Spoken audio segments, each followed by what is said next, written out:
Assalamualaikum warahmatullahi wabarakatuh. Perkenalkan, nama saya Sipani Raini, Prodi Teknik Informatika B, Multimedia 2017. Di sini saya akan menjelaskan software testing menggunakan whitebox dan blackbox. Saya di sini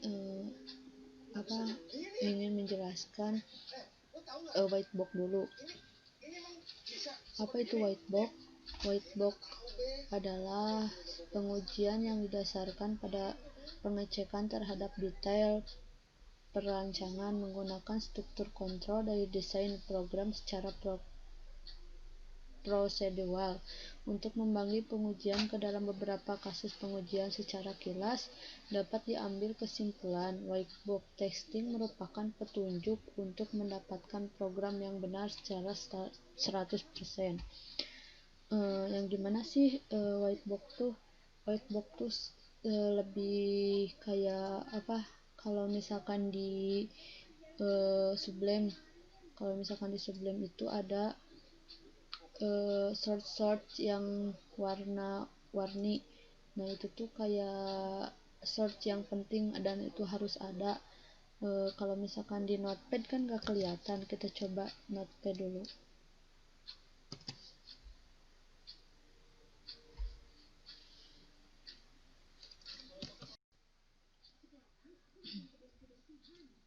Tadi kan udah dijelaskan pengertian tentang whitebox testing.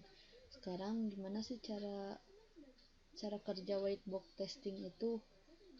Whitebox testing tuh kayak kayak ngasih tahu kode-kode yang berfungsi, dan emang kode-kode itu tuh harus ada ketika kita bikin software atau bikin web atau bikin aplikasi. Gimana sih cara lihatnya, gimana sih cara testingnya? Kalau misalkan kita memakai notepad, kalau misalkan notepad itu nggak ada warnanya ya, seperti kita tulis HTML, if sama div, itu kan nggak ada warnanya. Kalau kita coba menggunakan aplikasi yang lain seperti Sublime Text, itu kan ada warnanya seperti include, if, sama else, itu ada warnanya.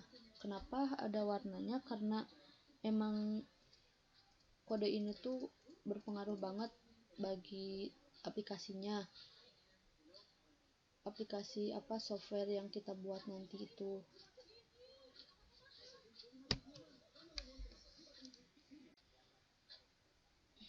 Selanjutnya saya akan menjelaskan tentang pengertian dari black box testing.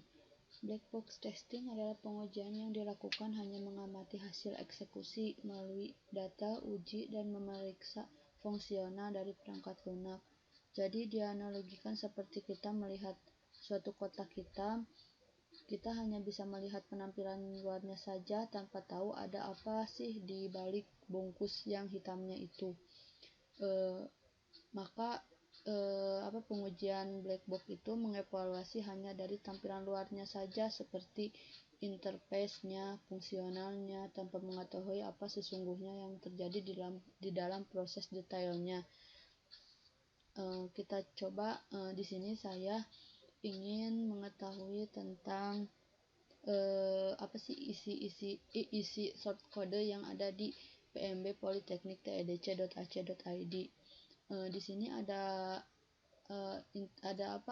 home-nya tuh berfungsi ya, home, terus ada jadwal pendaftaran, ada biaya kuliah, program studi, lokasi registrasi, dan lain-lain. Berarti berfungsi ya, maksudnya depannya tuh berfungsi. Nah, cara mengecek software testing menggunakan blackbox tuh, kita tuh harus tahu sih isi dalamannya si PMB Politeknik TEDC itu gimana. Sekarang saya ingin menjelaskan apa sih yang ada di PMB Politeknik tuh. Kan depannya bagus nih, di dalamnya tuh ada apa aja. Sekarang saya akan ngasih tahu sama kalian isi dari PMB Politeknik TEDC.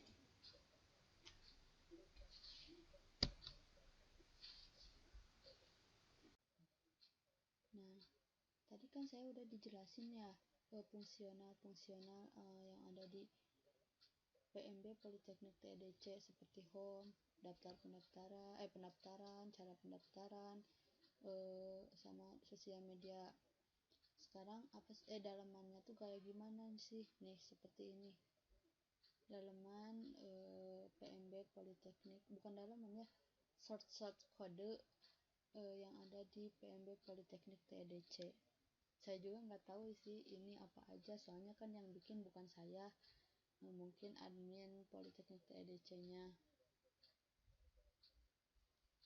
Seperti ini, ada misalkan kan di sini ada div, link dan lain-lain.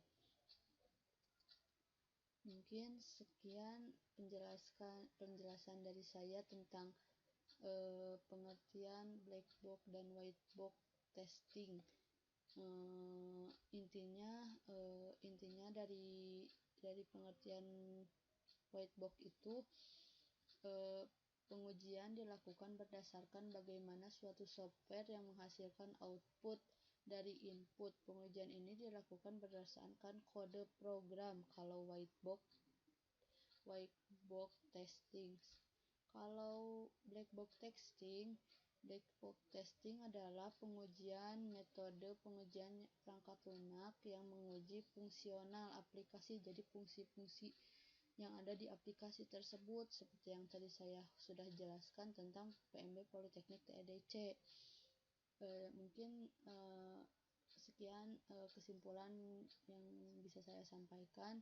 Mohon maaf bila ada salah-salah kata. Wassalamualaikum warahmatullahi wabarakatuh.